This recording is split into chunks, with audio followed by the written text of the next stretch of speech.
बच्चों, आज का हमारा ग्रामर का टॉपिक क्लॉजेस आपके एग्ज़ाम में 5 मार्क्स को कवर करता है।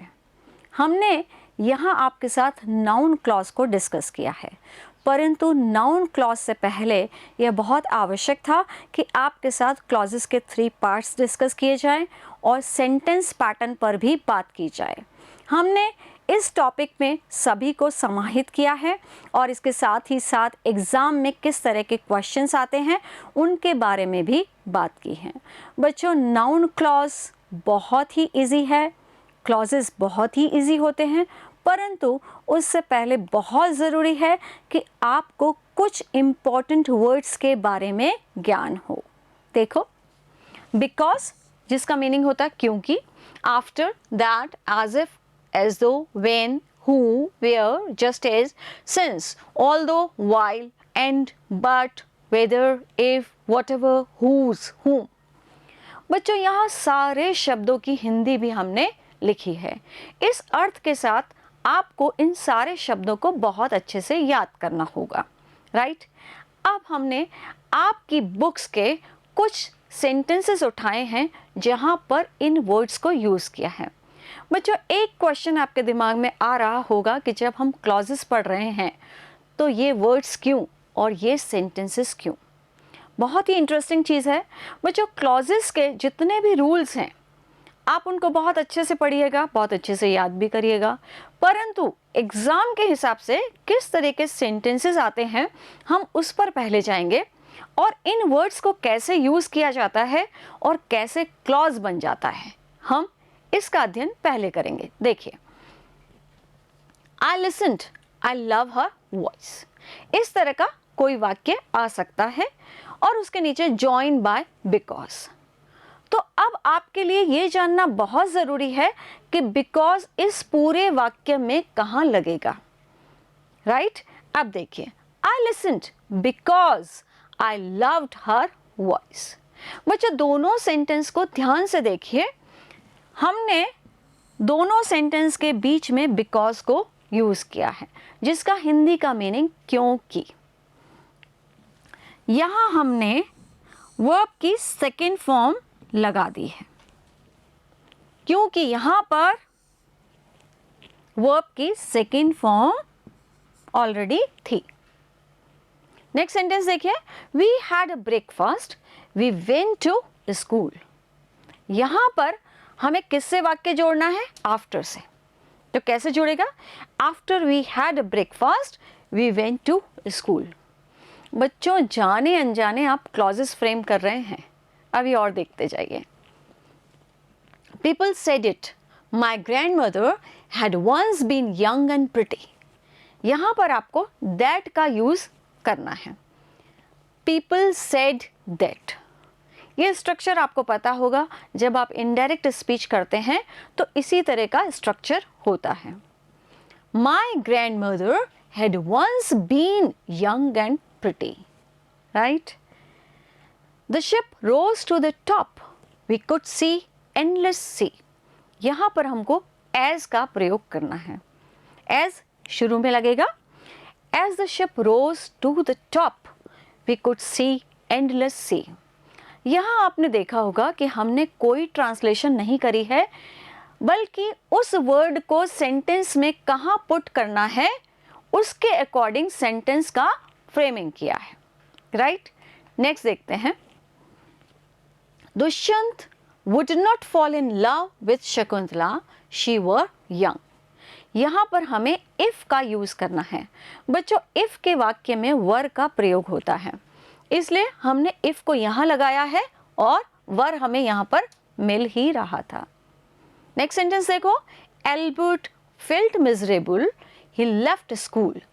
यहाँ पर व्हेन लगाना है। अब व्हेन कहाँ लग सकता है? दोनों सेंटेंस के बीच में। Albert felt miserable when he left school, right? Pick out adjective clauses.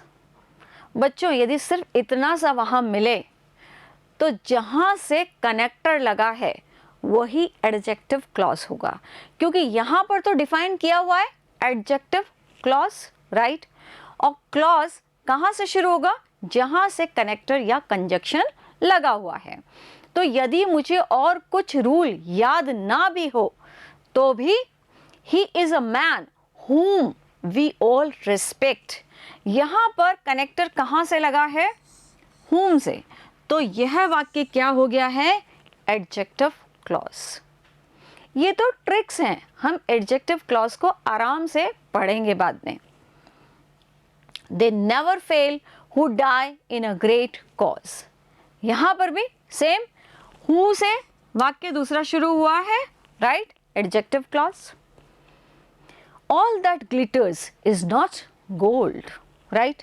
अब यहाँ पर क्या कनेक्टर है? That। तो यहाँ से आगे का वाक्य एडजेक्टिव क्लॉज होगा। ऐसे ही एडवर्ब क्लॉज में भी है। देखो, he works hard that he may become rich। Adverb clause को हम डिटेल में आगे पढ़ेंगे, परंतु अभी हम शॉर्ट ट्रिक्स अप्लाई कर रहे हैं। देखिए, यहाँ पर कनेक्टर लगा है दैट, और मुझे क्वेश्चन में ऊपर क्या दिया है? एडवर्ब क्लॉज को फाइंड आउट करना है। तो क्लॉज कहाँ से बनेगा? जहाँ से कनेक्टर लगा हुआ है। तो वेरी इजी, यहाँ से आगे तक का सेंटेंस एडवर्ब क्लॉज हो गया। We are glad you could come. यहाँ पर एक हिडन मीनिंग है, यू कुड कम, राइट? दूसरा सेंटेंस शुरू हुआ था, try try again until you succeed. यहां पर भी आप देखो अंटिल, उससे आगे का वाक्य एडवर्ब क्लॉज। बहुत इजी है ना, ट्रिक्स हमें आनी ही चाहिए। अब हम नेक्स्ट पर चलते हैं, जहां हमने आपके साथ एडवर्ब क्लॉज को डिटेल में देखने की कोशिश करी है कि time, place, reason, manner, purpose, result, condition, comparison and concession. हो सकता है कि आपको एग्जाम में इस तरह का स्ट्रक्चर मिले। तो अब देखिए, she was allowed to go, यह डैश हो सकता है। यहां पर आपको एडवर्ब ऑफ प्लेस फिल करना है। तो उसके लिए बहुत ज़रूरी है कि आपको इस शब्द का ज्ञान हो, wherever, जो कि हमने शुरू में इंपॉर्टेंट वर्ड्स आपको बताए थे। तो हमने wherever लगाया एंड she wanted। नेक्स्ट देखो, she died because she had deadly disease। यहां पर आपको कारण बताना है। तो कारण कहाँ लगेगा? she died because। तो यहां पर आपको इस वर्ड का नॉलेज होना चाहिए। She played with the machine as though she were a scientist। यहां पर हमें मैनर की बात करनी थी, तो आपको as though का प्रयोग करना था। बच्चों, ये सारी चीजें अभी हम डिटेल में पढ़ने वाले हैं, right? They could not play the match because it started raining। यहाँ पर भी आपको रीजन बताना है, तो आप बिकॉज का यूज करेंगे, राइट? तो इंपॉर्टेंट बात क्या है कि आपको उन वर्ड्स का मीनिंग आता हो। नेक्स्ट देखते हैं, there was so much noise that he could not study. यहाँ पर हम रिजल्ट की बात कर रहे हैं, इसलिए दैट का प्रयोग हुआ है। Mohit speaks English better than Meera. यहाँ पर कंपैरिजन की बात है, इसलिए देन का प्रयोग हुआ है। दो ही सॉ अ कब he did not run away. यहाँ पर कंसेशन की बात है, इसलिए दो का प्रयोग हुआ है। Lalita practised hard in order that she can be world champion. यहाँ पर पर्पस की बात है, इसलिए इन ऑर्डर दैट का प्रयोग हुआ है। You must obey your teachers if you want to learn everything।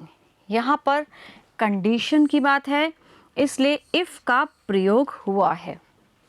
बच्चों, अब तक आपको पूरी तरीके से समझ में आ गया होगा कि वर्ड्स बहुत इंपॉर्टेंट है और उनके मीनिंग हमें बहुत अच्छे से समझ लेने चाहिए, याद कर लेने चाहिए, ताकि हमसे एग्ज़ाम में कोई मिस्टेक ना हो।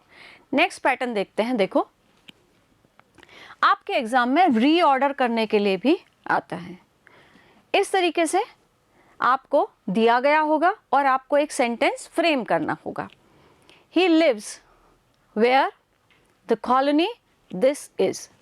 बच्चों अब आपको ये ध्यान रखना होगा कि कोई भी वाक्य this is से स्टार्ट हो सकता है और दो वाक्यों के बीच में कनेक्टर का यूज होगा, तब वह क्लॉज में परिवर्तित हो जाएगा। देखो, this is the colony where he lives, right. तो अब आपको इस वर्ड को यूज करना आ गया है। Requested when she I helped. अब यहां पर भी आपको देखना होगा कि व्हेन का यूज कब होगा, दो सेंटेंसेस के बीच में। I helped when she requested. Who, no, do, you, she is.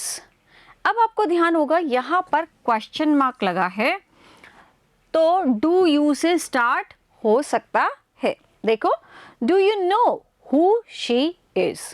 तो बहुत जरूरी क्या है कि आपको इस वर्ड की प्लेस पता हो। So that, help, I can, I went. देखो, I went so that I can help. Loves, he, whom, know, I. अब तो और भी गड़बड़ हो गया। I know whom he loves। तो यहां पर whom का प्रयोग हुआ है। बच्चों अब तक जो हमने आपके साथ डिस्कस किया है कि एग्जाम में किस तरीके से सेंटेंसेस आ सकते हैं और आपको उनका आंसर किस तरीके से देना है। मेन बात क्या निकल कर आई कि आपको वर्ड्स पता होने चाहिए और उन वर्ड्स की प्लेस पता होनी चाहिए। यदि आपको ये दो चीज़ें याद रहेगी तो आप क्लॉजेस को बहुत अच्छे से समझ पाएंगे। अब हम क्लॉजेस को देखते हैं। देखिए, क्लॉजेस जिसे हम हिंदी में उपवाक्य के नाम से जानते हैं। एक सेंटेंस में एक क्लॉज भी हो सकता है और एक से अधिक क्लॉजेस भी हो सकते हैं। क्लॉज का अपना सब्जेक्ट होता है और अपना ही प्रेडिकेट होता है, राइट। इसका अपना एक अर्थ निकलता है, परंतु कभी कभी एक क्लॉज का पूर्ण अर्थ नहीं निकलता है और उसे दूसरे क्लॉज पर डिपेंड होना पड़ता है। इसलिए हम क्लॉजेस को इंडिपेंडेंट क्लॉज के नाम से भी जानते हैं और सबऑर्डिनेट क्लॉज के नाम से भी जानते हैं और कोऑर्डिनेट क्लॉज के नाम से भी जानते हैं। यानी क्लॉजेस क्या है?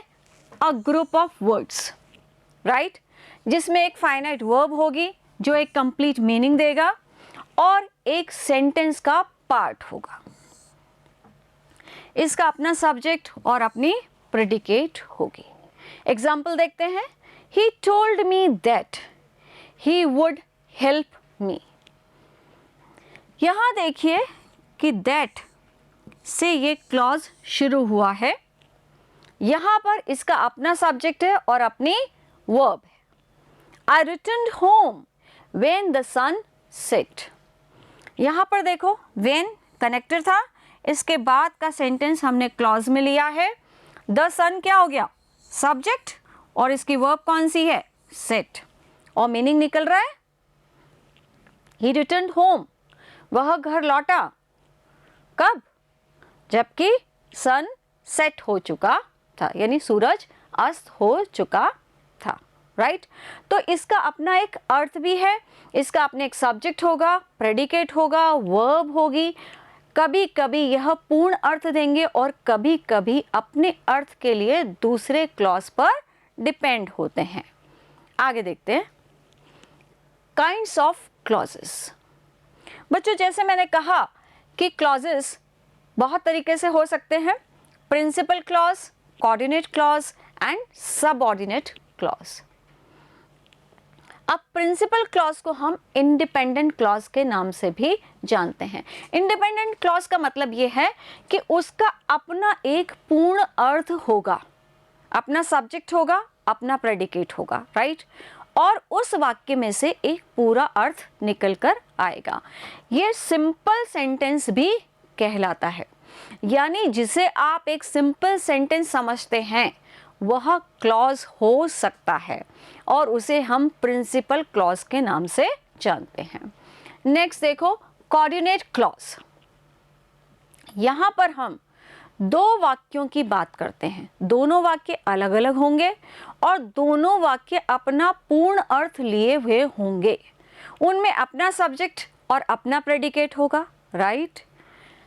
सबऑर्डिनेट क्लॉज, जहां पर दो या दो से अधिक वाक्य होंगे, परंतु एक मेन क्लॉज होगा और दूसरे क्लॉज उस मेन क्लॉज पर डिपेंडेंट होंगे, आश्रित होंगे, राइट। या हम कॉम्प्लेक्स सेंटेंसेस की बात करते हैं, राइट। अब हम आगे इसे डिटेल में समझने की कोशिश करते हैं। देखें, प्रिंसिपल क्लॉज, जैसा कि मैंने कहा कि इंडिपेंडेंट क्लॉज होता है, अपने आप में पूर्ण रूप से स्वतंत्र। बच्चों, इंडिपेंडेंट क्लॉज क्या होगा? जिसका अपना सब्जेक्ट होगा, अपनी वर्ब होगी, अपना प्रेडिकेट होगा, राइट, जिसमें से एक पूरा मीनिंग निकल के आ रहा है। क्लियर? देखो, it has a subject and a predicate. यहां पर एक कंप्लीट थॉट एक्सप्रेस किया जाता है। A sentence consist main clause, it makes sense by itself. इसे हम मेन क्लॉज के नाम से भी जान सकते हैं। इसमें एक सिंपल सेंटेंस भी आता है। अब इसे हिंदी में समझते हैं। देखिए, इसे ही आप मुख्य उपवाक्य, प्रधान उपवाक्य, स्वतंत्र उपवाक्य के नाम से जानते हैं। मुख्य उपवाक्य में एक सब्जेक्ट होगा और एक प्रेडिकेट होगा। इससे आपको पूर्ण अर्थ निकलेगा और एक वाक्य में एक प्रिंसिपल क्लॉज समाहित होगा। अब जब इतने सारे नियम पढ़ते हैं और इतनी सारी बातें करते हैं तो थोड़ा सा टफ लगता है, परंतु यदि एग्जाम्पल देखें तो बहुत ही इजी लगेगा। देखिए, hard work is the secret of success. यहां पर हार्ड वर्क सब्जेक्ट है और इसके बाद से प्रेडिकेट है। बच्चों, यदि कभी आप कंफ्यूज हों कि सेंटेंस में सब्जेक्ट क्या है और प्रेडिकेट क्या है, बहुत आसान है। जहां आपकी वर्ब लगी हो वहां से सेंटेंस को तोड़ दीजिए।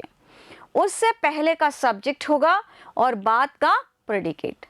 यह आवश्यक नहीं कि सब्जेक्ट एक ही शब्द का हो सकता है शब्दों का समूह भी सब्जेक्ट होता है, राइट। अब देखो, यहां पर हार्ड वर्क क्या हो गया? सब्जेक्ट। और is the secret of success क्या हो गया? प्रेडिकेट।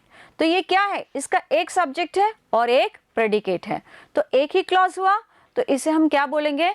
मेन क्लॉज, यानी प्रिंसिपल क्लॉज, यानी इंडिपेंडेंट क्लॉज। बहुत इजी था इसको समझना। आगे देखो, कोऑर्डिनेट क्लॉज। बच्चों, इंग्लिश में कोऑर्डिनेट क्लॉज उसे कहा जाएगा जहां पर दो वाक्य हों और दोनों अपना अपना पूर्ण अर्थ देते हों और दोनों वाक्यों को हम एंड या बट से जोड़ते हैं। देखो, टू और more clauses in a sentence that make separate parallel statements, right, जिनका सिमिलर पैटर्न भी होता है और हम एंड और बट से उन्हें जोड़ते हैं। एग्जाम्पल देखो, I shall go and she will follow me. यहां पर इस वाक्य को अपन तोड़ते हैं। आई शैल गो, मैं जाऊंगा, वाक्य अपना है, इसका अपना सब्जेक्ट था ये आई और ये प्रेडिकेट। वाक्य में से पूर्ण अर्थ निकल रहा है। अगला वाक्य देखो, ये आपका कनेक्टर है एंड। यहां से नेक्स्ट वाक्य शुरू हुआ, शी विल फॉलो मी, वह मुझे फॉलो करेगी। तो यह वाक्य भी अपने आप में पूर्ण है। इसका अपना सब्जेक्ट है और अपना प्रेडिकेट है। कनेक्टर कौन सा है? एंड। तो ये कौन सा क्लॉज हो गया? Coordinate clause. अब इसे हिंदी में समझते हैं कि एक वाक्य में दो या अधिक क्लॉजेस हो सकते हैं, अपना अपना उनका पूर्ण अर्थ होगा, राइट। इसे हम एंड और बट से जोड़ सकते हैं। एक एग्जाम्पल देख लेते हैं। He can go and he can meet him. यहां पर कनेक्टर एंड लगा है। ये एक सेंटेंस है, sentence number 1 and this is sentence number 2। इसका अपना सब्जेक्ट है, ही क्या है? सब्जेक्ट, और बाकी बचा हुआ क्या है? Predicate, right. इसमें से पूर्ण अर्थ निकल रहा है कि वह जा सकता है। दूसरा देखो, ही कैन मीट हिम, वह उससे मिल सकता है। वाक्य पूर्ण है, उसका अपना सब्जेक्ट है और अपना प्रेडिकेट है, और इसमें से पूर्ण अर्थ भी निकल रहा है। यानी अब आपको समझ में आ गया होगा कि एक सेंटेंस में दो सेंटेंस हो सकते हैं, यानी एक सेंटेंस में दो क्लॉजेस हो सकते हैं, पर दोनों अपने आप में पूर्ण अर्थ लिए हुए होंगे। दोनों का अपना सब्जेक्ट और अपना प्रेडिकेट होगा। इसे पहचानना बहुत इजी हो जाता है क्योंकि एंड और बट का प्रयोग इसमें किया जाता है। नेक्स्ट देखते हैं सबऑर्डिनेट क्लॉज। बच्चों, एक वाक्य में बहुत सारे क्लॉजेस हो सकते हैं, यानी छोटे छोटे सेंटेंसेस हो सकते हैं। एक मेन क्लॉज होगा और बाकी के सब क्लॉज होंगे। अब ये मेन क्लॉज क्या है? यह वह मुख्य वाक्य है जिस पर बाकी के वाक्य निर्भर रहते हैं, आश्रित रहते हैं। देखो, इसका अपना एक सब्जेक्ट होगा, अपना एक प्रेडिकेट होगा, but it does not express a complete sense. यहीं यह क्लॉज मेन क्लॉज से और कोऑर्डिनेट क्लॉज से अलग हो जाता है क्योंकि इसमें से अपने आप से कोई पूर्ण अर्थ नहीं निकलता है। It depends on a main clause for its complete sense. इसे किस पर डिपेंडेंट होना पड़ता है? मेन क्लॉज पर, जिसे हम प्रिंसिपल क्लॉज कहते हैं। It is introduced with a relative pronoun, यानी वाक्य में आपको क्या मिलेंगे? हु, हुज, हुम, विच, that. It is introduced with a subordinate conjunctions if, though, because. हम इन सब शब्दों के बारे में पढ़ चुके हैं, राइट? नेक्स्ट देखते हैं। देखो, it is introduced with a connective verb. Why, where, when, before. Right? तो हमने यही बात करी थी, हिंदी में भी समझे तो, कि भाई एक सब्जेक्ट होगा और एक प्रेडिकेट होगा और इसका अपने आप में पूर्ण अर्थ नहीं निकलता है, इसे मेन क्लॉज पर निर्भर रहना पड़ता है। अब यदि इसे हम समझना चाहें तो इसके तीन पार्ट हैं, noun clause, adverb clause and adjective clause. बच्चों, हम इन तीनों पार्ट्स की स्टडी करेंगे। इस पार्ट में हम नाउन क्लॉज के बारे में पढ़ेंगे, परंतु क्लॉजेस पर जाने से पहले यह बहुत आवश्यक है कि आपको सेंटेंसेस का ज्ञान हो। यहाँ देखिए, काइंड्स ऑफ सेंटेंसेस। सेंटेंसेस कितनी तरह के हो सकते हैं? 4। Simple, compound, complex and mixed. अब आपको ध्यान होगा कि सिंपल सेंटेंस में हमने कौन से क्लॉज की बात करी थी?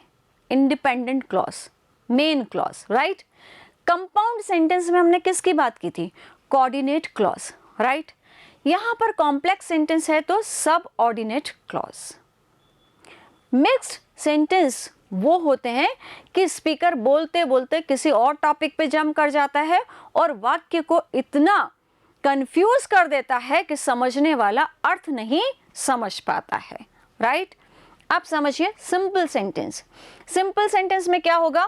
One main clause. अब ये आपको समझ में आ गया होगा कि मेन क्लॉज क्या है, जिसका अपना सब्जेक्ट है और अपना प्रेडिकेट है और जिसमें से पूर्ण अर्थ निकल रहा है। It has one subject and one finite verb, right? And there is no subordinate clauses. यानी कोई आश्रित उपवाक्य नहीं है।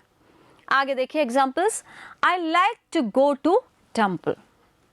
बच्चों, ये एक सिंपल सेंटेंस है जिसका अपना सब्जेक्ट है और अपना प्रेडिकेट। इसे हम सिंपल सेंटेंस के नाम से भी जानते हैं और मेन क्लॉज के नाम से भी जानते हैं। मुझे लगता है धीरे धीरे आपको टॉपिक इंटरेस्टिंग भी लग रहा होगा और समझ में भी आ रहा होगा कि जिसे हम सिंपल सेंटेंस कहते हैं वही तो मेन क्लॉज है। तो कुछ एक्स्ट्रा याद करने की हमें ज़रूरत नहीं है, हमें सिर्फ ये देखना है कि उसका अपना सब्जेक्ट हो और अपना प्रेडिकेट। सब्जेक्ट के बाद में वर्ब लगी होती है और वर्ब के आगे का सेंटेंस जो होगा वही प्रेडिकेट होगा। नेक्स्ट एग्जाम्पल देखो, आई लव माई इंडिया। यहाँ पर आई क्या है? सब्जेक्ट, और बाकी का सेंटेंस क्या है? Predicate, right. तो सिंपल सेंटेंस हो गया और मेन क्लॉज, जिसे आप प्रिंसिपल क्लॉज कहेंगे।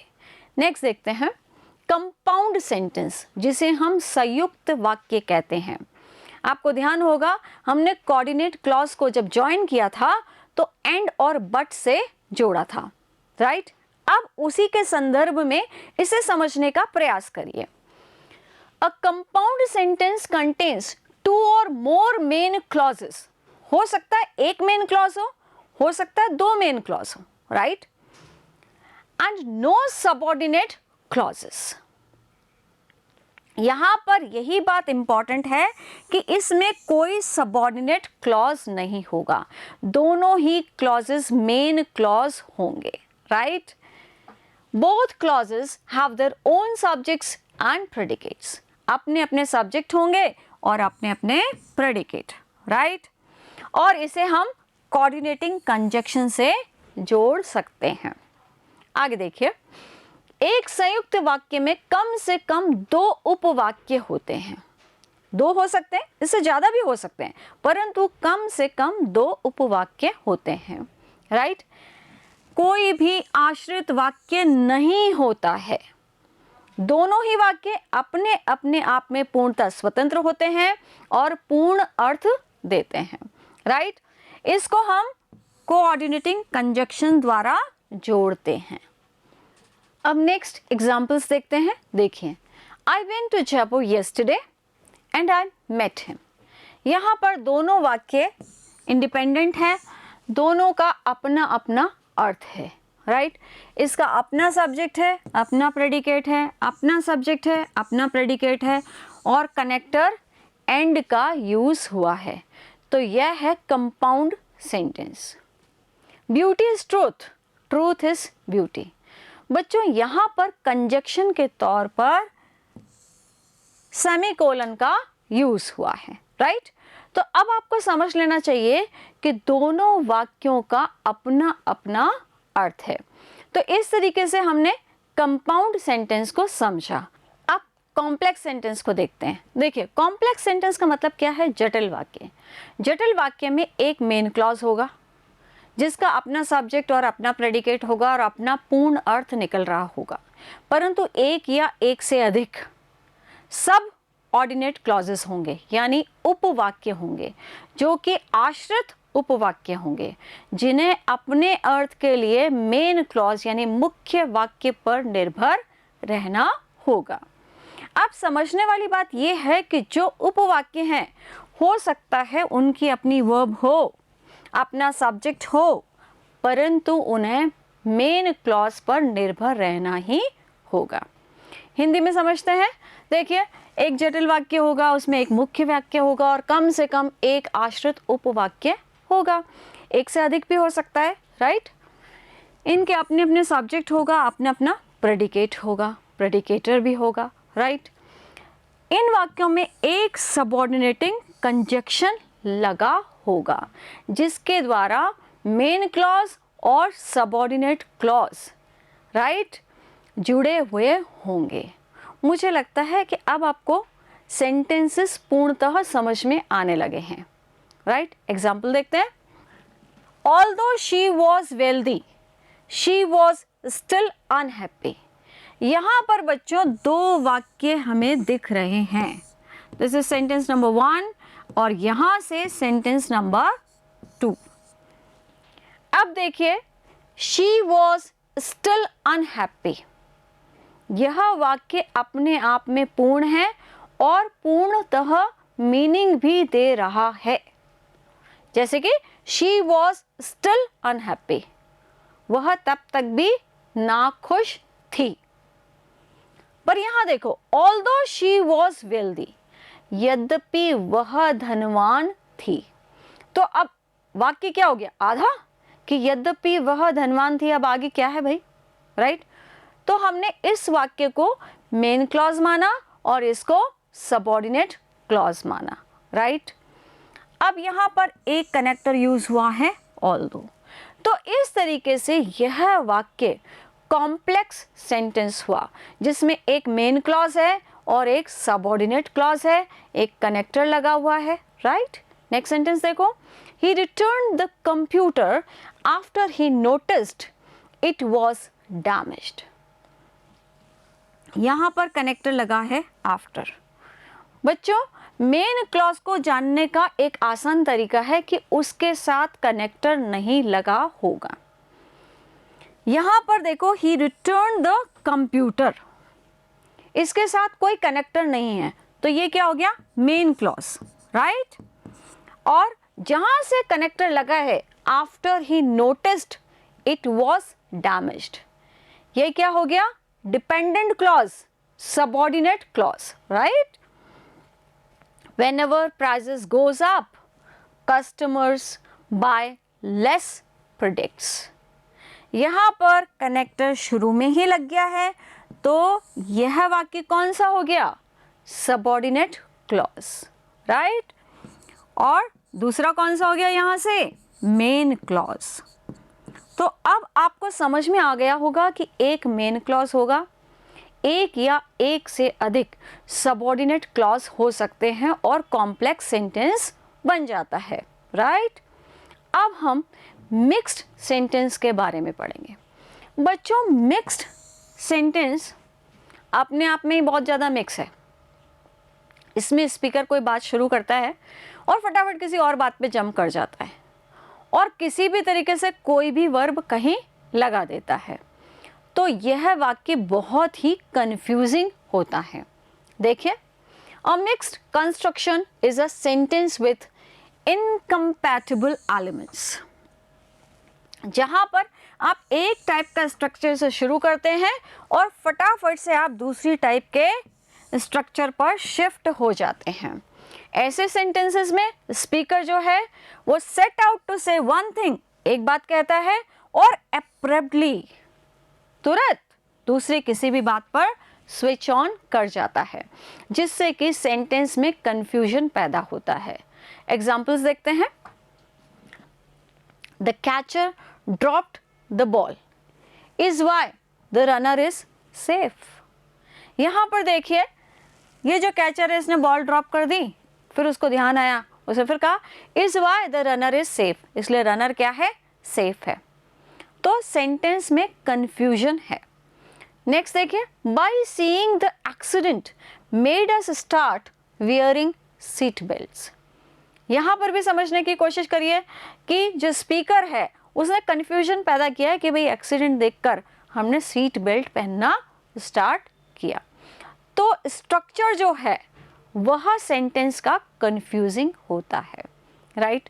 बच्चों, अब हम नाउन क्लॉज। बच्चों, आपको पता है कि नाउन क्या होता है, any naming name is noun, या noun is a name of person, place, animal, things, emotions, state और कंडीशन। तो वाक्य में जो क्लॉज नाउन का कार्य करे वह नाउन क्लॉज होता है और यह एक सबऑर्डिनेट क्लॉज होता है, राइट। यहाँ पर एक बात समझनी चाहिए कि जिन भी क्लॉज का आंसर व्हाट लगाने से आ जाए वह नाउन क्लॉज होता है। Very easy. यहाँ देखिए आप, connectors, who, whose, whom, when, where, which, what, why, how and that। बच्चों, हमने शुरू में ही आपसे कहा था कि आप क्लॉजेस को समझने से पहले ये समझ लें कि कनेक्टर्स का यूज़ ही होगा, तो आप कोई भी दो वाक्य किसी भी कनेक्टर से जोड़ सकते हैं। यदि आपको कनेक्टर समझ में आ गए, उनके मीनिंग समझ में आ गए, तो आप वाक्य को आसानी से जोड़ सकते हैं और क्लॉज भी आइडेंटिफाई कर सकते हैं, क्योंकि कोई भी क्लॉज कनेक्टर से ही शुरू होता है। अब देखो, नाउन क्लॉज बहुधा तीन कनेक्टिव से मिलता है, जैसे कि हम देखने की कोशिश करते हैं। पहला होगा दैट, फिर एडवर्ब से एंड देन प्रोनाउन से। देखिए, कंजक्शन दैट का प्रयोग, he said that she was not guilty. यहाँ पर दैट से शुरू होने वाला वाक्य या क्लॉज नाउन क्लॉज है, He said, क्या कहा? उत्तर क्या आया है? That she was not guilty, कि वह गिल्टी नहीं थी, राइट? आगे चलते हैं। देखो, किसी भी रिलेटिव अथवा इंटेरोगेटिव एडवर्ब से प्रारंभ होने वाला क्लॉज भी नाउन क्लॉज कहलाता है। बच्चों, इसमें एक चीज ध्यान देनी है कि एडवर्ब से पूर्व उसका एंटीसीडेंट प्रयोग ना किया गया हो। ध्यान रहे, ना किया गया हो, राइट? देखो sentence, I want to know where she lives. अब इस वाक्य को समझने से पहले बहुत ज़रूरी है कि आपको एंटीसीडेंट का मतलब पता हो। अब हम एंटीसीडेंट को समझने की कोशिश करते हैं। देखो, an antecedent is a part of a sentence that is later replaced by a pronoun. Sentence देखो, जॉन लव्स हिज कैट। यहाँ पर जॉन है और इसके लिए प्रोनाउन कौन सा यूज हुआ है? हिज। तो जॉन क्या हो गया? एंटीसीडेंट। एक और चीज देखते हैं, द वर्ड, फ्रेज और clause that determines what a pronoun refers to. यहां सेंटेंस देखते हैं, the teacher asked the girls where they were going. तो यहां आपको पता चल गया है कि गर्ल्स क्या है? एंटीसीडेंट है, राइट? यहां देखो, द मैन हु स्पोक। यहां पर ये हु किसके लिए आया है? इस आदमी के लिए। तो मैन क्या हो गया है? Antecedent, right?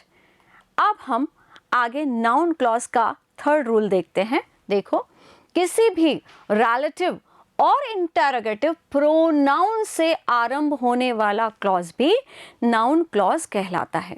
ध्यान रहे, प्रोनाउन। इसमें भी वही शर्त है कि एंटीसीडेंट का प्रयोग ना किया गया हो, राइट? देखो, I want to know who has done this. आपको ध्यान होगा, उधर सेंटेंस में मैन लिखा था हु से पहले, यहाँ पर ऐसा कोई शब्द नहीं है, राइट? तो यह वाक्य नाउन क्लॉज हो गया है। क्लियर? अब हम नाउन क्लॉज को डिटेल में पढ़ते हैं। देखो, सब्जेक्ट टू अ वर्ब। बच्चों, नियम बहुत सारे आएंगे, आपको सारे नियमों को जानना चाहिए, परंतु हमें थोड़ी सी इंटेलिजेंसी रखनी होगी, थोड़ा सा टेक्निकल होना होगा कि हम चीज़ों को आसानी से समझ लें। नियम सारे याद करिए, पर थोड़ा सा टेक्निक के साथ। बच्चों, आपको ध्यान होगा कि एक सेंटेंस में राम loves books, ये एक सेंटेंस है। इस सेंटेंस में राम क्या है? सब्जेक्ट। loves क्या है? वर्ब। बुक्स क्या है? ऑब्जेक्ट। यहां आपको आसानी से पता चल गया कि सेंटेंस में पहले सब्जेक्ट होगा, फिर वर्ब होगी और फिर ऑब्जेक्ट होगा। परंतु एक और सेंटेंस हम देखते हैं। देखो, राम इज अ डॉक्टर। अब ये डॉक्टर क्या है? इस राम का कॉम्प्लीमेंट।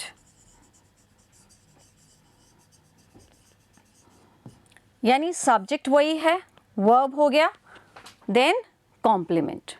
तो अब आपको ये प्लेस ध्यान रखना है, सब्जेक्ट का भी, वर्ब का भी, ऑब्जेक्ट का भी और कॉम्प्लीमेंट का भी। अब हम रूल्स पर चलते हैं। देखो, सब्जेक्ट टू अ वर्ब। अब बच्चों, आपको पता है कि सब्जेक्ट की जगह कहाँ है? वाक्य के शुरू में, राइट? तो वहाँ बनने वाला क्लॉज जो कि किसी कनेक्टर से शुरू होगा, नाउन क्लॉज हो सकता है। इसमें हम 3 बातों का अध्ययन करेंगे, WH से बनने वाले, दैट से बनने वाले, वेदर और इफ से बनने वाले। अब देखिए, subject of a verb.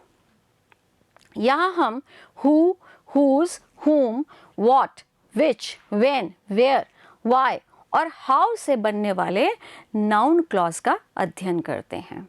Example देखते हैं, When he will return is unknown। बच्चों इस सेंटेंस को बहुत ध्यान से समझने की कोशिश करिए। एक सेंटेंस में आपको सब्जेक्ट मिलेगा, देन प्रेडिकेट। सब्जेक्ट क्या है? कर्ता, ठीक है, और प्रेडिकेट क्या है? विधेय। अब इस वाक्य को देखिए तो आप कंफ्यूज होंगे क्योंकि आपको दो वर्ब मिल रही हैं। इस बात को समझने के लिए यह जानना बहुत ज़्यादा ज़रूरी है कि सब्जेक्ट एक शब्द में भी हो सकता है, परंतु शब्दों का समूह भी सब्जेक्ट हो सकता है। अब इस सेंटेंस को समझने के लिए आपको इस सेंटेंस को यहाँ से ब्रेक करना होगा जहाँ से आपको वर्ब मिली है। तो इज अननोन क्या हो गया? प्रेडिकेट। और बाकी का बचा हुआ सेंटेंस क्या है? सब्जेक्ट। अब ये किससे शुरू हुआ है? व्हेन से, राइट? तो कनेक्टर लगा है और कौन सी जगह पर है? सब्जेक्ट की जगह पर। अब हम क्लॉज को ध्यान से देखते हैं। देखो, व्हेन ही विल रिटर्न, वह कब लौटेगा, इज अननोन। क्या अननोन है? क्या पता नहीं है? तो व्हाट का आंसर क्या आ रहा है? When he will return. तो ये क्या हो गया? Noun clause. अब क्लॉज का देखो अपना सब्जेक्ट होता है और अपना प्रेडिकेट। मुझे लगता है ये चीज़ आपको बहुत अच्छे से समझ में आ गई होगी और आप सारी चीज़ें साथ साथ नोट डाउन भी करते जा रहे हैं। नेक्स्ट चलते हैं। देखो, दैट से बनने वाला नाउन क्लॉज। बच्चों ये भी बहुत इजीली समझ में आ जाता है। सेंटेंस को देखो, that the principal is strict is known to all students. पूरा एक वाक्य है। यहाँ पर कनेक्टर से शुरू हुआ है पर वर्ब कहाँ है? इज। तो इस पूरे सेंटेंस का सब्जेक्ट ये हो गया और प्रेडिकेट ये हो गया।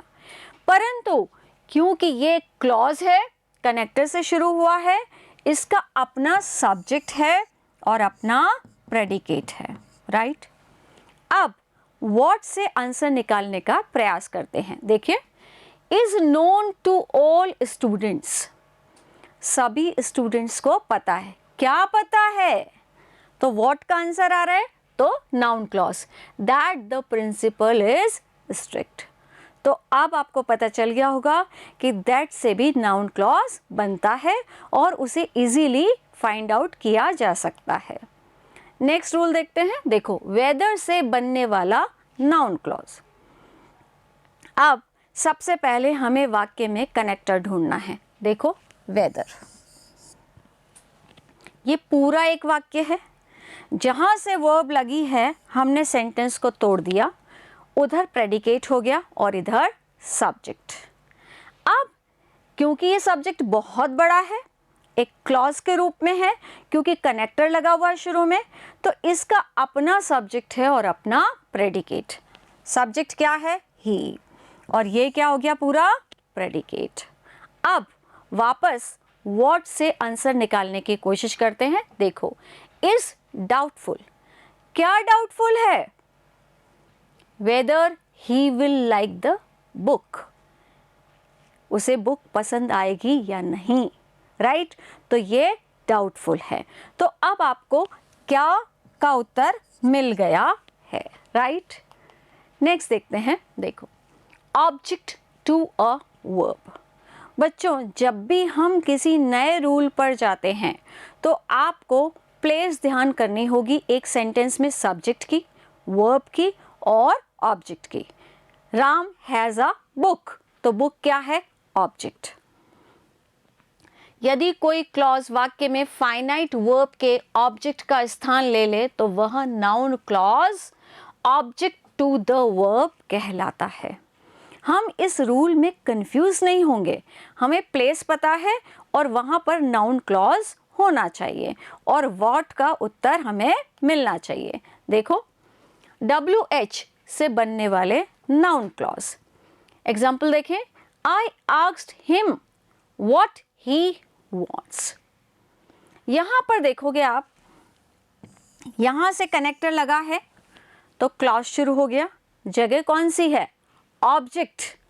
यहां पर क्या है? I asked him। सेंटेंस को तोड़ो, I क्या है? सब्जेक्ट, ask क्या है? वर्ब, him क्या है? ऑब्जेक्ट। तो इस ऑब्जेक्ट को डिफाइन कर रहा है what he wants। अब what से उत्तर निकालने की कोशिश करते हैं। I asked him, मैंने उससे पूछा, क्या? उत्तर क्या आया? What he wants। Very easy. आपको कीवर्ड what ध्यान रखना ही पड़ेगा। नेक्स्ट देखो, he knows what you want। यहां पर भी he क्या हो गया? सब्जेक्ट। ये क्या हो गया? वर्ब। कनेक्टर यहां से लगा है तो ये क्या हो गया? Noun clause. क्वेश्चन करो, he knows, वह जानता है, क्या? what। आंसर क्या आएगा? what you want, तुम क्या चाहते हो। Very easy. नेक्स्ट देखते हैं। देखो, दैट से बनने वाला नाउन क्लॉज, तो वाक्य में हमें दैट मिलेगा ही। We know that the sun sets in the west। यहां पर दैट से शुरू होने वाला नाउन क्लॉज है जिसका अपना सब्जेक्ट है और अपना प्रेडिकेट है, परंतु इसकी प्लेस कौन सी है? ऑब्जेक्ट की।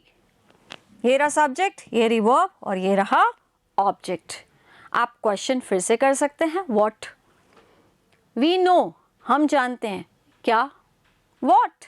ठीक है, that the sun sets in the west, right. Next rule देखते हैं। देखो, इफ या वेदर से बनने वाला noun clause. Find out whether she has done that work. यहां पर फाइंड आउट एक वर्ब फ्रेज है और वेदर से शुरू होने वाला क्लॉज नाउन क्लॉज है, क्योंकि ये फिर व्हाट का उत्तर है। फाइंड आउट, पता करो, क्या? Weather she has done that work, कि उसने वो काम कर लिया है। तो व्हाट का आंसर अगेन नाउन क्लॉज, और किससे शुरू हुआ है? वेदर या इफ से शुरू हो सकता है। यहां पर वेदर से शुरू हुआ है। तो यही चीजें मैंने यहां पर लिखी है सारी, आप इन सभी चीजों को नोट डाउन कर सकते हैं। अब हम नेक्स्ट रूल पर चलते हैं, कॉम्प्लीमेंट ऑफ अ वर्ब। बच्चों, आपको ध्यान होगा कि हमने शुरू में ही देखा था राम इज अ डॉक्टर। ये डॉक्टर किसको कॉम्प्लीमेंट कर रहा है? राम को। तो कॉम्प्लीमेंट की जगह भी वही है। अब आपको कॉम्प्लीमेंट रिकॉल हो गया होगा। अब देखते हैं, complement is a noun phrase और एन एडजेक्टिव फ्रेज। ध्यान रखना बच्चों, नाउन फ्रेज भी हो सकती है और एडजेक्टिव फ्रेज भी, और a clause with nominal function having a co-referential relation with the subject or the object or the adjective। यही बात इसमें समझाई गई है जो मैंने आपको यहाँ इजीली समझा दी है, राइट। आगे चलते हैं। देखिए, कॉम्प्लीमेंट एक संज्ञा सूचक या विशेष समूह या एक उपवाक्य होता है जो नामिक कार्य करता है। यही बात हिंदी में लिखी गई है, आपको जो उचित लगे आप नोट डाउन कर सकते हैं। अब समझिए सब्जेक्ट कॉम्प्लीमेंट। यहाँ पर आपको दो चीज़ें समझनी होंगी, इसलिए थोड़ा सा अटेंशन रखिए। My opinion is that he is very intelligent. बच्चों यहाँ देखो, माई ओपिनियन, ये क्या हो गया? सब्जेक्ट। कैसे पता चला? इसके बाद में लगा है इज, यानी वर्ब। वर्ब से पहले क्या हो गया? सब्जेक्ट। उसके बाद वाला सेंटेंस क्या होगा? प्रेडिकेट। परंतु ये किससे शुरू हो रहा है? That he is very intelligent. तो यहां पर यह नाउन क्लॉज है, क्योंकि किससे शुरू हो रहा है? पहली बात तो दैट से। अब ये कॉम्प्लीमेंट की जगह है। क्या है? माई ओपिनियन, मेरी ओपिनियन है। क्या ओपिनियन है? That he is very intelligent, कि वह बहुत ही इंटेलिजेंट है। तो ये कॉम्प्लीमेंट लिए हुए वाक्य है और व्हाट का उत्तर है, दैट से शुरू हो रहा है, तो क्या हो गया, नाउन क्लॉज। नेक्स्ट देखते हैं, देखो, the problem is where we should go now. यहां पर भी इज, इससे पहले सब्जेक्ट हो गया और बाद में प्रेडिकेट। प्लेस देखो, where we should go now, place कौन सी है, कॉम्प्लीमेंट की। अब कैसे पता चला, माई प्रॉब्लम, मेरी प्रॉब्लम, भाई क्या है, where we should go now, हम कहाँ जाएं, हमें कहाँ जाना चाहिए अब, तो ये क्या है, complement, right. The question is whether we should make change. बच्चों, इसे पहचानने का एक और आसान तरीका है कि आपको शुरू में इसी तरह के वर्ड्स मिलेंगे, my problem, the question, my question, और इसके बाद में बी फॉर्म में वर्ब लगी मिलती है। बी फॉर्म की वर्ब्स कौन सी होती है, is, am, are, was, were. Okay, तो आप कॉम्प्लीमेंट को इजीली फाइंड आउट कर सकते हैं। जब कभी भी आप भूल जाएं तो ध्यान करिए उस सेंटेंस को, Ram is a doctor, is क्या है, बी फॉर्म, और उसके बाद में क्या मिला है, कॉम्प्लीमेंट। यहां पर भी देखो, इज के बाद complement, very easy to understand. Next देखते हैं, देखो, ऑब्जेक्ट कॉम्प्लीमेंट। आपको सेंटेंस में ऑब्जेक्ट की जगह ध्यान होगी। देखो, we know the fact that he is smart, ये पूरा एक वाक्य है। यहां से क्लॉज शुरू हुआ जो कि दैट से शुरू हो रहा है, तो नाउन क्लॉज हो सकता है। अब इधर देखो, वी क्या हो गया, सब्जेक्ट, नो क्या हो गया, वर्ब, द फैक्ट क्या है, ऑब्जेक्ट। पर ये फैक्ट क्या है, व्हाट, क्या, उसका उत्तर क्या है, दैट ही इज स्मार्ट। तो व्हाट का आंसर क्या आ रहा है, दैट ही इज स्मार्ट, और ये ऑब्जेक्ट का आंसर है, द फैक्ट। फैक्ट का उत्तर हमने क्या दिया है, दैट ही इज स्मार्ट, तो ये क्या हो गया, ऑब्जेक्ट कॉम्प्लीमेंट। नेक्स्ट देखो, Meera liked Udaipur where she had lived. यहां पर भी आप देखेंगे कि वेयर से नाउन क्लॉज शुरू हुआ, उससे पहले मीरा क्या है, सब्जेक्ट, लाइक्ड क्या है, वर्ब, उदयपुर क्या है, ऑब्जेक्ट। इस ऑब्जेक्ट को यह कॉम्प्लीमेंट कर रहा है, राइट, तो ये क्या हो गया, object complement and noun clause. Next देखते हैं, object to an infinitive.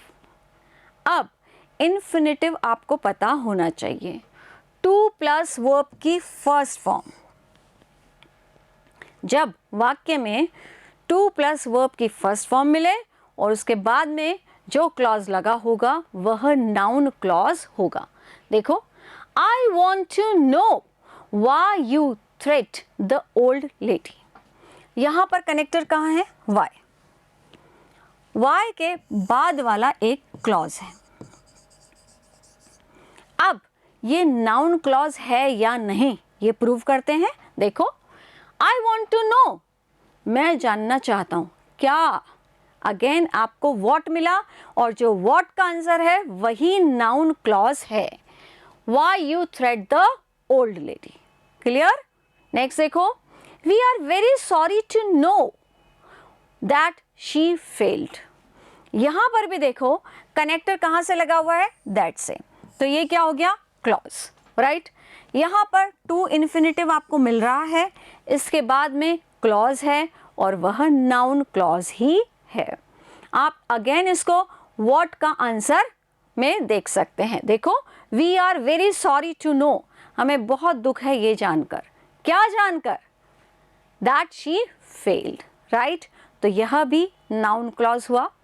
Next देखते हैं, noun clause as the object of a preposition.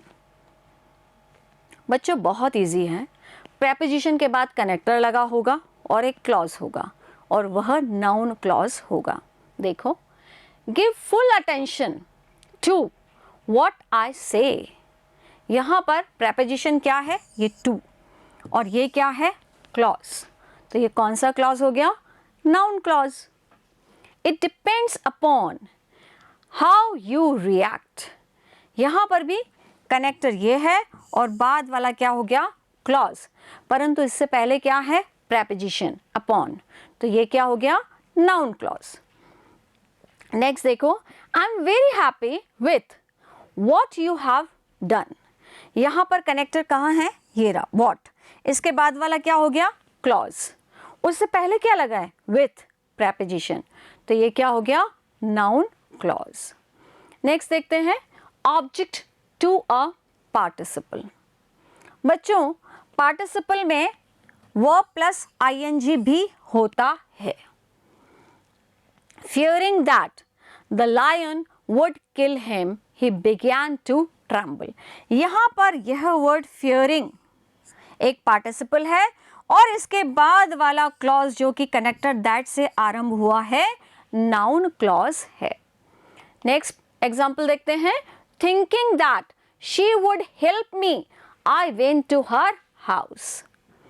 यहाँ पर भी देखो, थिंकिंग क्या है, पार्टिसिपल, इसके बाद में कनेक्टर दैट लगा है, तो यह क्या हो गया, नाउन क्लॉज। आंसर भी आपको व्हाट का मिलेगा, थिंकिंग, क्या thinking, that she would help me, right. एक और example, believing that the incident was true I helped हर। जहां से कनेक्टर लगा है, क्लॉज है, कनेक्टर दैट लगा है, तो नाउन क्लॉज की संभावना बढ़ गई। बिलीविंग एक पार्टिसिपल है, उसके बाद दैट का प्रयोग हुआ है, तो ये क्या हो गया, नाउन क्लॉज। आई थिंक आपको सारी चीज़ें बहुत अच्छे से समझ में आ रही है और आप नोट डाउन करते जा रहे हैं। अब नेक्स्ट देखते हैं, complement of a verb of incomplete prediction या complement to an incomplete verb. बच्चों, आपको अलग अलग बुक्स में अलग अलग हेडिंग से ये सारी चीज़ें मिलेंगी। मैंने प्रयास किया है कि आपको सारी चीज़ें एक ही जगह मिल जाएं और कोई कन्फ्यूजन क्रिएट ना हो। देखो, यदि प्रिंसिपल क्लॉज के एंड में कोई हेल्पिंग वर्ब हो, जो कि हमने अभी पहले भी पढ़ा था, राइट, तो उसके बाद आने वाला क्लॉज नाउन क्लॉज होगा, राइट। देखो, this is what he told me, यहाँ पर इज एक हेल्पिंग वर्ब है, बी फॉर्म है, इसके बाद ये क्लॉज है, तो ये क्या हो गया, noun clause. My belief is, again be form, that he will succeed, that से शुरू हो रहा है, नाउन क्लॉज है। Her desire is, again is, that she should become an IAS officer. The fact is that he is an honest person. यहाँ पर भी is, उसके बाद में that का प्रयोग, again noun clause. Very easy to understand. कभी कभी रूल्स अलग अलग हेडिंग से भी दे दिए जाते हैं, आपको अब सारे रूल्स अच्छे से समझ में आ जाएंगे। नेक्स्ट देखते हैं, देखो, the object of a gerund। बच्चों, जैसे इन्फिनेटिव का पता होना ज़रूरी था, एंटीसीडेंट का पता होना ज़रूरी था, ऐसे ही जेरेंड का भी हमें पता होना ही चाहिए। देखो, जब वर्ब की फर्स्ट फॉर्म हो और उसमें आईएनजी लग जाए, परंतु यह वर्ब की तरह कार्य ना करे बल्कि नाउन की तरह कार्य करे, तो जेरेंड कहलाता है।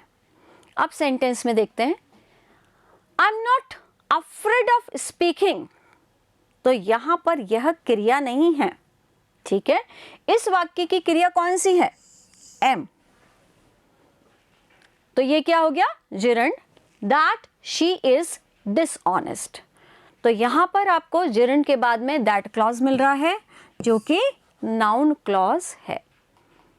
नेक्स्ट देखते हैं, in apposition to a noun or a pronoun। Noun आपको पता है, any naming name is noun. Pronoun क्या है, जो शब्द नाउन की जगह यूज होते हैं वह प्रोनाउन कहलाते हैं। जैसे कि Ram is a good boy. He loves books. तो यहाँ पर ये ही इस राम को रिप्रेजेंट कर रहा है। तो ये ही और राम क्या हो गया है, एक ही है। और ही किसकी जगह यूज हुआ है, इस राम की जगह। तो ये क्या है, प्रोनाउन, और ये क्या है, नाउन। अब देखो, यदि किसी क्लॉज का यूज किसी नाउन, प्रोनाउन का आशय स्पष्ट करने के लिए किया गया हो तो वह noun clause in apposition to the noun या प्रोनाउन कहलाता है। कभी कभी रूल देखने से बहुत बड़ा लगता है, परंतु उसे हम समझने का प्रयास करें बहुत ही साधारण शब्दों में तो बहुत इजी हो जाएगा। देखो, ये मैंने एक सेंटेंस लिया है, सेंटेंस थोड़ा बड़ा है, मुझे साइड होना पड़ेगा। देखो, the idea that some super power holds this universe seems to be true. यहां पर ये जो वर्ड है द आइडिया, ये एक नाउन फ्रेज है। ये द आइडिया इसी के बारे में है। कौन सा आइडिया है, that some super power holds this universe. ये और ये एक ही चीज है, राइट? जैसे कि एग्जाम्पल देखो, my friend Ram is a good boy. तो यहां पर ये माई फ्रेंड और ये राम एक ही चीज है। इसी तरीके से ये द आइडिया और यह बात, दोनों बातें एक ही है, एक समान है, इसलिए ये in apposition to the noun कहलाता है। इसके बाद में कनेक्टर दैट का यूज हुआ है और एक पूरा वाक्य यहाँ पर दिया गया है, that some super power holds this universe seems to be true. तो यह एक नाउन क्लॉज है। बच्चों, यहाँ मैंने यही सारी बात आपको समझाने की कोशिश करी है, राइट? कि the idea seems to be true क्या है, principal clause. Apposition occurs when two words or phrases are placed beside each other in a sentence so that one describes or defines the other. ये सारी बात का मतलब आपको इस छोटी सी बात में समझ में आ जाएगा। My friend राम, ये दोनों बातें एक ही के लिए हैं, समान अर्थ है, समान व्यक्ति के लिए है, समान बात के लिए भी हो सकती है। तो ये क्या हो गया, नाउन इन अपोजिशन। मुझे लगता है अब आपको इजी लग रहा होगा। एग्जाम्पल देखो, माई फेयर लेडी। यहां पर भी माई फेयर इसी लेडी को डिस्क्राइब कर रहा है। तो ये क्या हो गया, in apposition to the noun. एक और देखते हैं, it is strange that others should think so. यहां पर भी बच्चों आप ध्यान से देखो, ये जो इट है ये किसके बारे में कहा जा रहा है, इसी के बारे में। तो यहां पर दैट से शुरू होने वाला वाक्य कौन सा हो गया, नाउन क्लॉज हो गया है। नेक्स्ट देखो, the report that the enemy is coming is wrong. यहां पर भी आप देखेंगे कि इज रॉन्ग, तो ये यहां से सब क्लॉज शुरू हुआ जो कि नाउन क्लॉज है, दैट से शुरू हुआ है। The report is wrong principal clause है, और यहाँ पर भी क्या है, रिपोर्ट के साथ ये जो है ये केस इन अपोजिशन है और यह एक नाउन क्लॉज है। बच्चों, मुझे पूरी उम्मीद है कि आपने नाउन क्लॉज को बहुत अच्छे से समझा होगा, सारे रूल्स नोट डाउन करे होंगे और अब आपको नाउन क्लॉज से डर नहीं लग रहा होगा। नाउन क्लॉज क्या है, जो नाउन की जगह लगेगा, दैट से शुरू हो सकता है, WH से शुरू हो सकता है और वेदर और इफ से भी शुरू हो सकता है। और अब तो हमें उसकी प्लेस भी पता है, सब्जेक्ट की जगह हो सकता है, ऑब्जेक्ट की जगह हो सकता है, कॉम्प्लीमेंट की जगह हो सकता है, टू इन्फिनेटिव के बाद हो सकता है, प्रेपोजिशन के बाद हो सकता है, जेरेंड के बाद हो सकता है और पार्टिसिपल के बाद हो सकता है। जैसे मैंने आपको अंत में यह जल्दी जल्दी बोल के एज अ स्टोरी सुनाया, आप भी ऐसे ही याद करने की कोशिश करिए। आपको प्लेस पता चल गई, व्हाट का उत्तर आने वाला क्लॉज नाउन क्लॉज होगा, ये पता चल गया। तो नाउ ऑनवर्ड्स आप बहुत अच्छे से नाउन क्लॉज की प्रैक्टिस करेंगे और हम आपके साथ नेक्स्ट सेशन में एडजेक्टिव क्लॉज लेंगे। Till then, good bye, thank you.